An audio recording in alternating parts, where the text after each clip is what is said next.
예수를 따르는 교회입니다. 네, 밝게 웃으면서 인사하겠습니다. 그래야 오해가 없습니다. 당신은 꽃보다 아름다운 하나님의 순결한 백성입니다.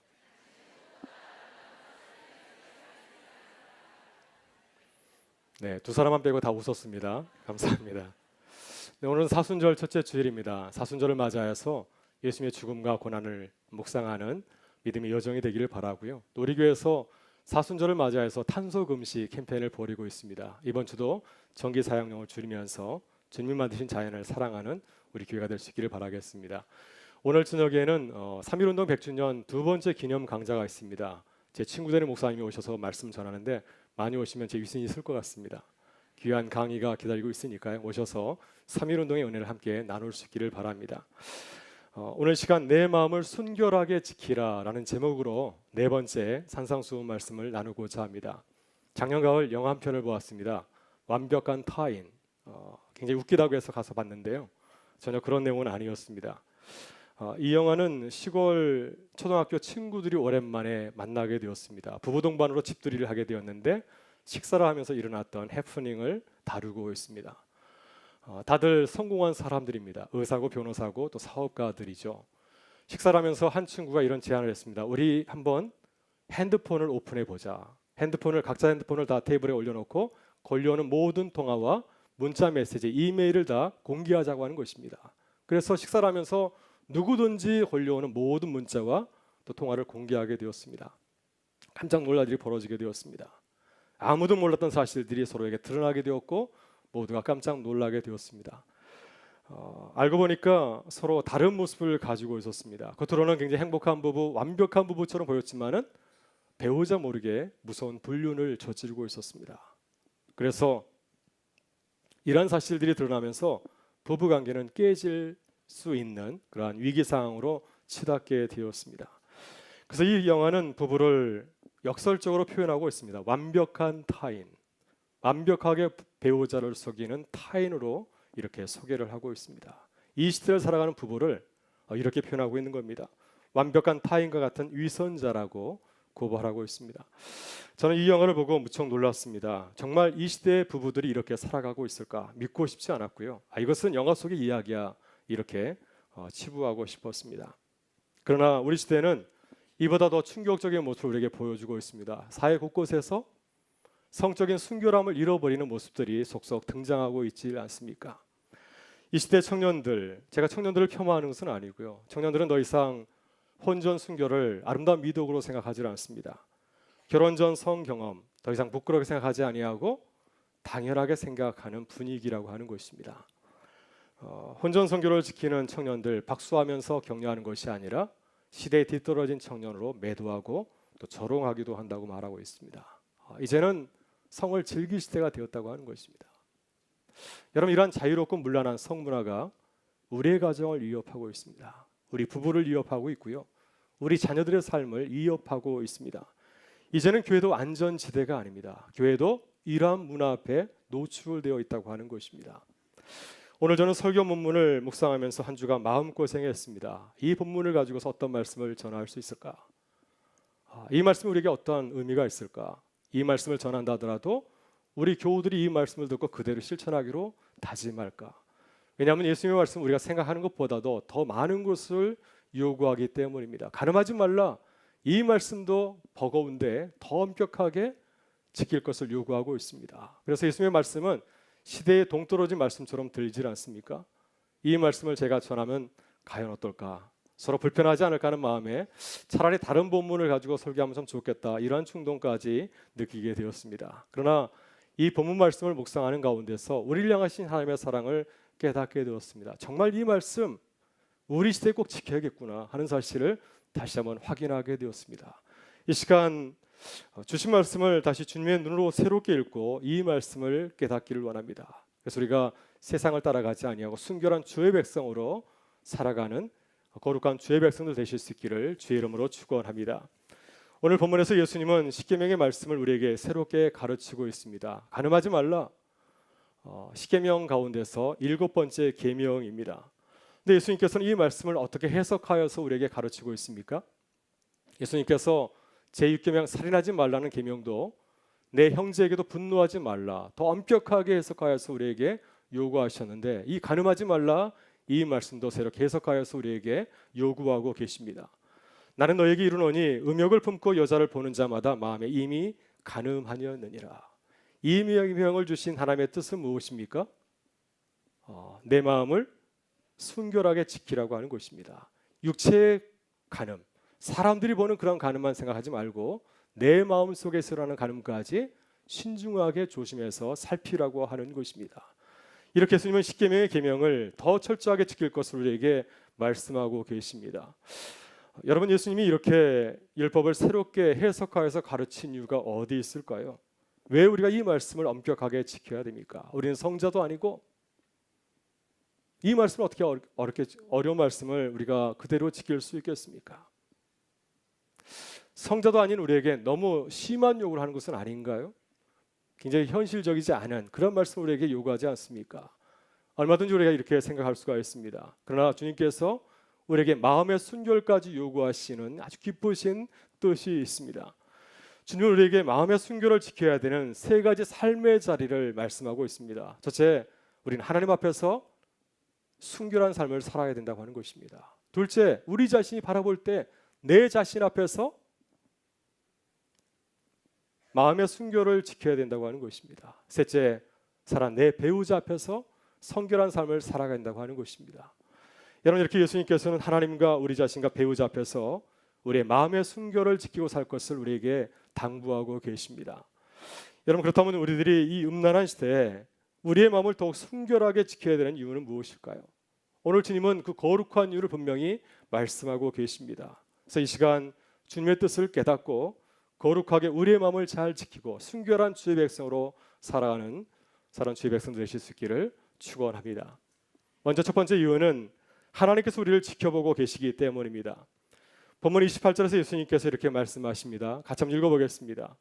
나는 너에게 이르노니 음욕을 품고 여자를 보는 자마다 마음에 이미 간음하였느니라. 아멘.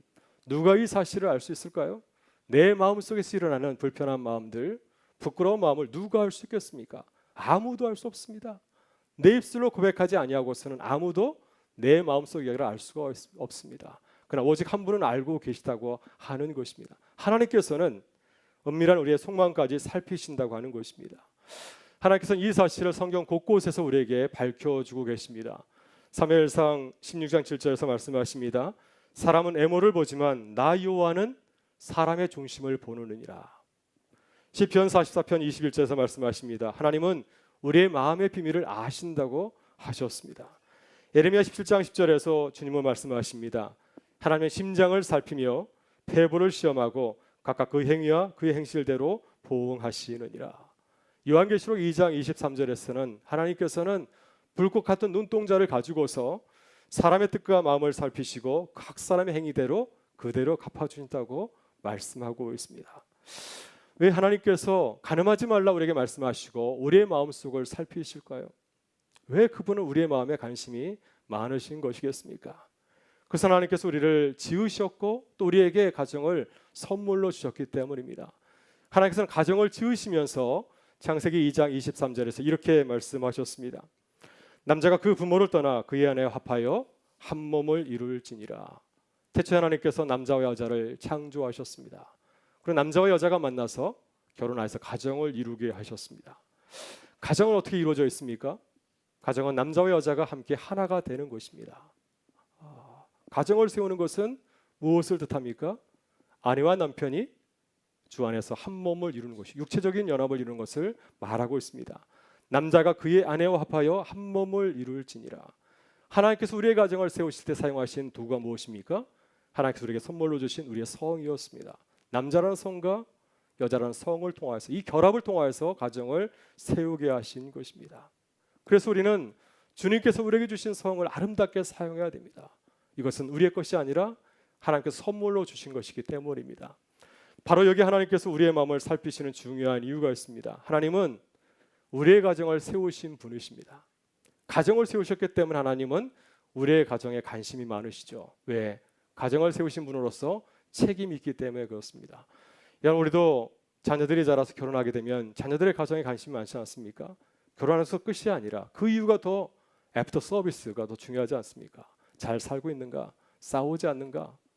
아름다운 가정을 이루고 있는가? 왜 그런가요? 부모로서 자녀들의 가정에 책임이 있기 때문입니다. 하나님께서 가정을 세우신 분이기 때문에 우리의 가정이 순결하고 아름다운 가정이 되기를 바라고 살피시는 것이죠. 여러분, 그렇다면 예수님께서는 외적인 간음보다도 내적인 간음을 더 중요하게 보셨을까요? 주님은 말씀하셨습니다. 음욕을 품고 여자를 보는 자마다 마음에 이미 간음하였느니라. 예수님께서 우리에게 마음을 순결하게 지키라고 당부하시는 것은 이 죄라고 하는 것이 우리의 마음에서 자라고 성장해서 죄라고 하는 열매를 맺기 때문에 그렇습니다. 오늘 본문을 보게 되면 예수님은 우리의 몸 가운데서 세 가지 기관을 소개하고 있습니다. 마음과 눈과 손을 소개하고 있습니다. 가장 먼저 무엇을 말하고 있습니까? 마음에 대해서 얘기하였습니다. 음욕을 품고 여자를 보는 자마다 마음에 이미 간음하였느니라. 다음에 눈에 대해서 얘기를 하였습니다. 만일 내 오른 눈이 너로 실족하게 하거든 베어 내버리라. 그래서 마지막으로 손에 대해서 언급하십니다. 구체적인 행동을 하는 손에 대해서 얘기를 하였습니다. 만일 내 오른손이 너로 실족하게 하거든 찍어 내버리라. 그래서 이 세 가지는 우리가 죄를 지을 때 동원하는 우리의 몸의 수단이죠. 기관들입니다. 우리는 죄를 범할 때 마음과 눈과 손을 통해서 이 무서운 죄를 범하는 것을 보지 않습니까? 주님께서 이 세 가지 기관 가운데서 가장 중요하게 생각한 것이 어디입니까? 바로 우리의 마음이죠. 그래서 가장 먼저 마음에 대해서 언급을 하였습니다. 음욕을 품고 여자를 보는 자마다 마음에 이미 간음하였느니라.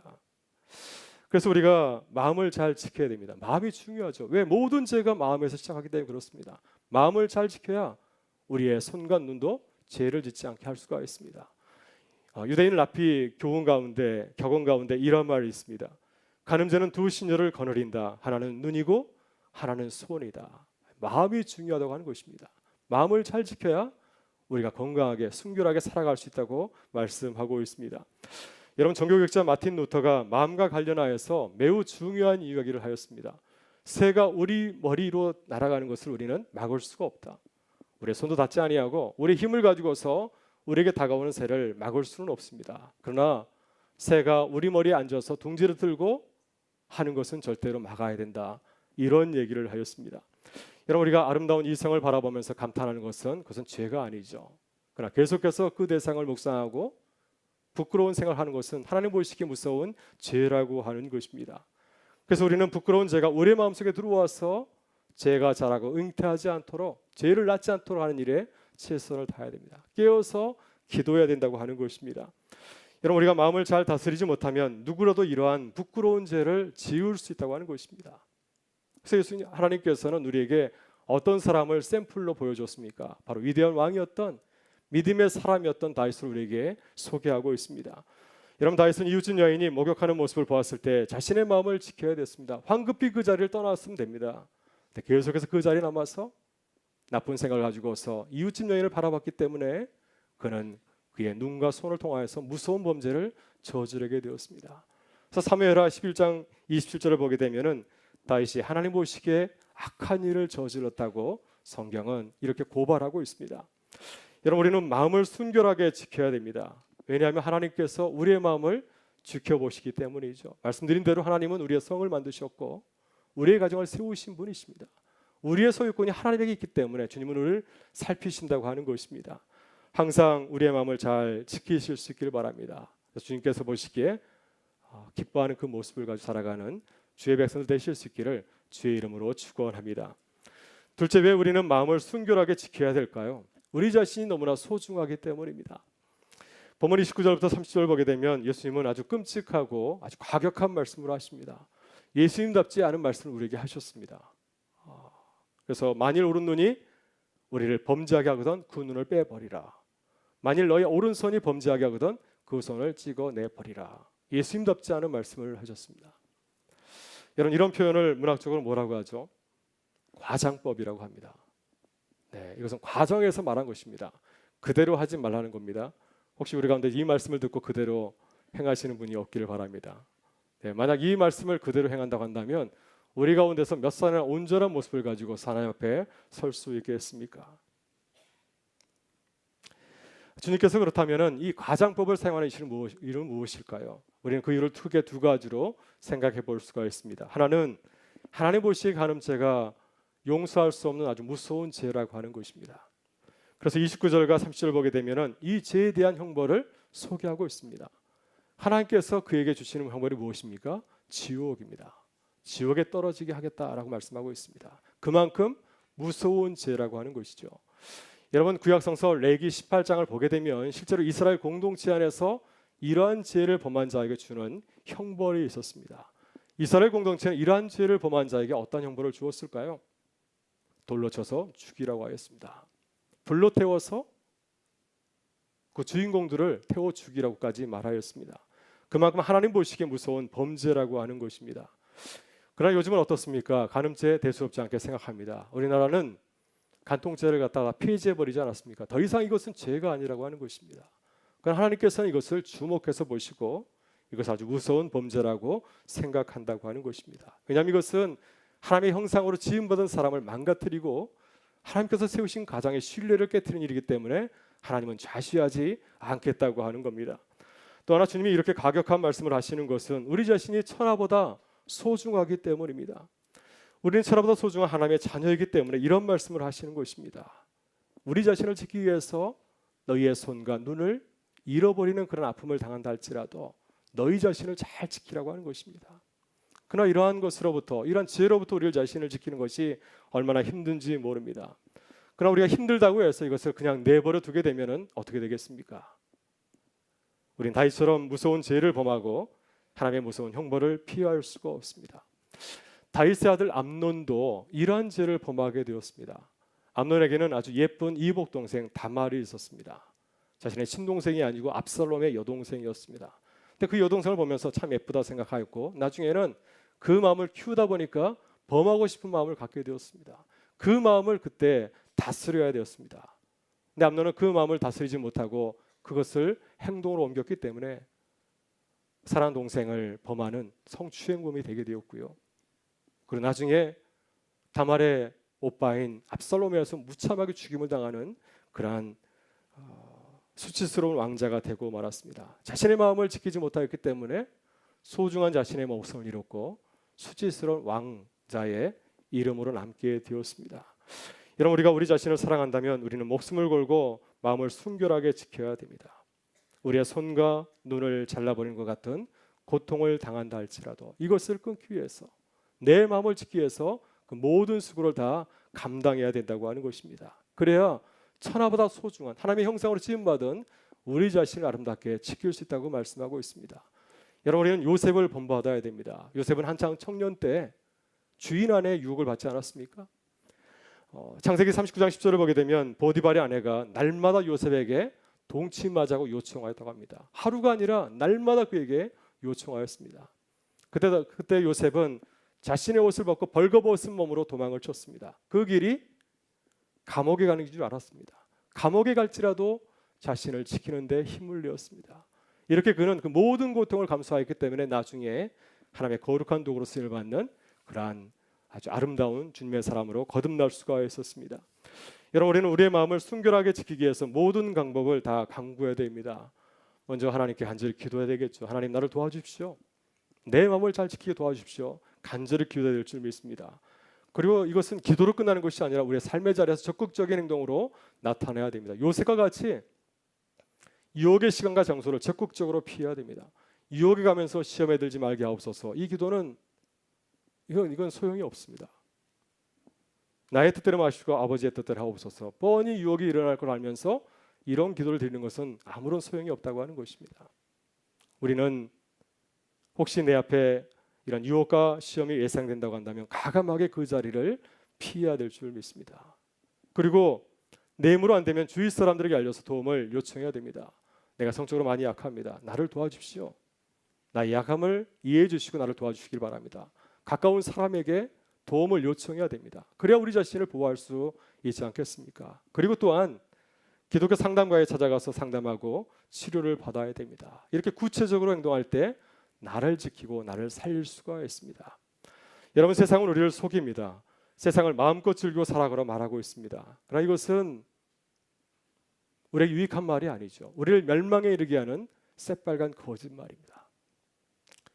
우리 마음을 순결하게 지키는 것, 이것이 나를 사랑하는 길이고 나를 지키는 길인 줄 믿습니다. 이런 마음을 순결하게 지키실 수 있길 바랍니다. 하나님의 순결한 백성의 복을 누리며 살아가는 우리 모두가 될 수 있기를 주의 이름으로 축원합니다. 셋째, 우리는 사랑하는 배우자와 이웃을 지키기 위해서 우리의 마음을 순결하게 지켜야 됩니다. 본문 31절과 32절을 보게 되면 예수님은 이혼에 대한 말씀과 또 간음에 대한 말씀을 연결해서 말씀하고 있습니다. 이 두 가지가 같이 간다고 하는 겁니다. 모세 율법에 따르면 이혼할 때 남자는 아내에게 이혼 증서를 써주라고 하였습니다. 근데 예수님은 이 말씀을 새롭게 해석하여서 이렇게 말씀하였습니다. 우리 32절의 말씀을 같이 한번 읽어보겠습니다. 나는 너희에게 이르노니 누구든지 음행한 이유 없이 아내를 버리면 이는 그로 간음하게 함이요 또 누구든지 버림받은 여자에게 장가드는 자도 간음함이니라. 아멘. 이 말씀에서 예수님은 당시 유대교의 잘못된 이혼에 대한 간행을 꾸짖고 있습니다. 예수님 당시에 아내를 특별한 이유 없이 버리는 남자들이 있었습니다. 당시 여인들은 남자의 소유물이었습니다. 직업도 없었고 자신의 주권도 없었습니다. 그래서 남편 자신을 버리면은 일방적으로 당해야 되는 거죠. 근데 더 고약스러운 것은 뭐냐면 당시 유대 남자들이 아내를 내보내면서 이혼 증서를 써주지 않은 것입니다. 이 경우에 이혼당한 여성들은 어쩔 수 없이 간음죄를 범할 수밖에 없는 상황 가운데 직면하게 됩니다. 당시 여인들은 가난한 여인들이었습니다. 구약 성서의 대표적인 가난한 사람들이 객가고와 가부이죠. 다른 사람의 도움이 없이는 살아갈 수 없는 사람들이 바로 이 가부와 같은 사람들입니다. 자신의 힘으로 살아갈 수 없기 때문에 어쩔 수 없이 다른 사람과 만나서 살 수밖에 없죠. 이런 경우에 이 여인은 나도 모르게 어쩔 수 없이 간음죄를 범하게 되어 있습니다. 왜냐하면 아직까지 남편의 아내이기 때문입니다. 이 사실이 다른 사람에게 알려지게 되면 내 남편이 나를 고발하게 되면 그 사람은 어쩔 수 없이 사회적으로 큰 형벌을 받을 수밖에 없습니다. 그래서 모세는 아내에게 이혼 증서를 써주라고 명령을 하였습니다. 이렇게 예수님은 아내를 사랑하지 아니하고 내어쫓는 당시 이스라엘의 구조적인 사회학을 책망하고 있습니다.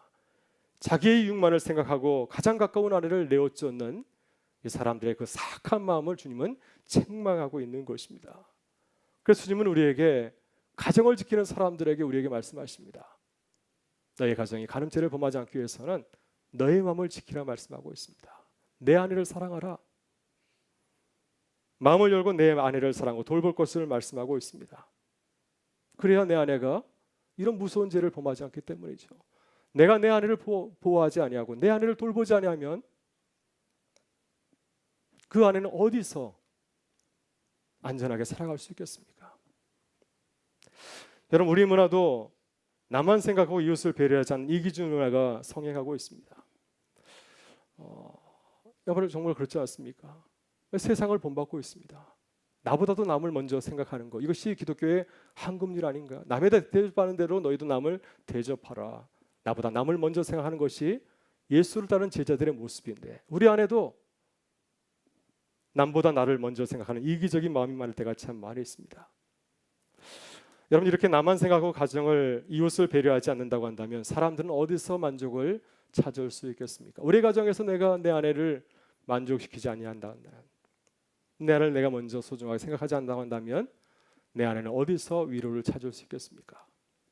우리 가정에서 우리 자녀들을 먼저 우리가 돌보지 아니하면은 우리 자녀는 어디에서 삶의 기쁨을 찾을 수 있겠습니까? 우리 교회도 마찬가지입니다. 우리 교회 안에서 함께 예배드리는 우리 교우들을 먼저 우리가 배려하고 돌보지 아니하면 우리 교우들은 어디서 신앙의 기쁨을 찾으면서 주님 앞에 나아갈 수 있겠습니까? 그래서 우리는 마음을 열고 우리 이웃을 먼저 생각하고 배려할 수 있기를 바랍니다. 이것이 우리의 가정을 지키고 우리 자녀를 지키고 교회를 세우는 길이라고 하는 것입니다. 여러분, 먼저 나를 먼저 생각하는 것이 아니라 내 사랑하는 사람들을 먼저 생각할 수 있는 주님의 사람들이 되실 수 있기를 간절히 바랍니다. 여러분, 우리들이 내 배우자와 이웃을 잘 섬기기 위해서 우리는 항상 마음이 순결해야 됩니다. 여기서 말하는 순결은 다른 것이 아니죠. 항상 기뻐하고 감사하는 것이고요. 주님께서 우리에게 주신 삶을 기뻐하시는 것입니다. 주님께서 내게 주신 가정과 일터와 교회를 바라보면서 항상 기뻐하고 감사한 마음을 가지는 것, 이것이 주님께서 우리 바라시는 순결한 마음입니다. 이 마음을 우리가 가지고 있을 때 내 소중한 이웃들, 내 소중한 가족 식구들을 사랑하면서 저들을 섬길 수가 있고 그들과 함께 아름다운 가정을, 순결한 가정을 세워갈 수 있기 때문입니다. 남을 배려하는 마음을 가지고서 아름다운 가정, 또 교회를 세워가는 우리 모두가 되시기를 주의 이름으로 축원합니다. 오늘 주님 우리에게 이렇게 당부하십니다. 내 마음을 순결하게 지키라. 하나님과 내 자신과 배우자 앞에서 순결한 마음을 가진 자가 되라 말씀하십니다.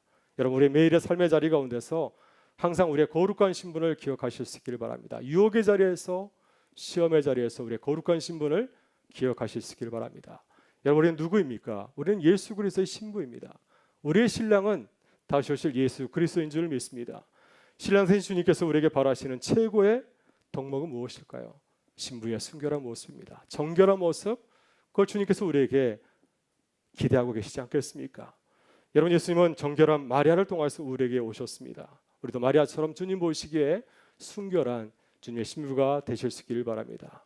혹시 하나님 앞에서 우리 자신이 우리 자신을 생각할 때 또 내 배우자 앞에서 부끄러운 모습을 가지고 있다면 철저하게 회개하고 내려놓고 새롭게 주의 백성으로 이로서는 우리 모두가 되실 수 있기를 바랍니다. 그래서 하나님의 거룩한 백성으로 살아가는 주님의 교회와 성도 되실 수 있기를 주의 이름으로 축원합니다.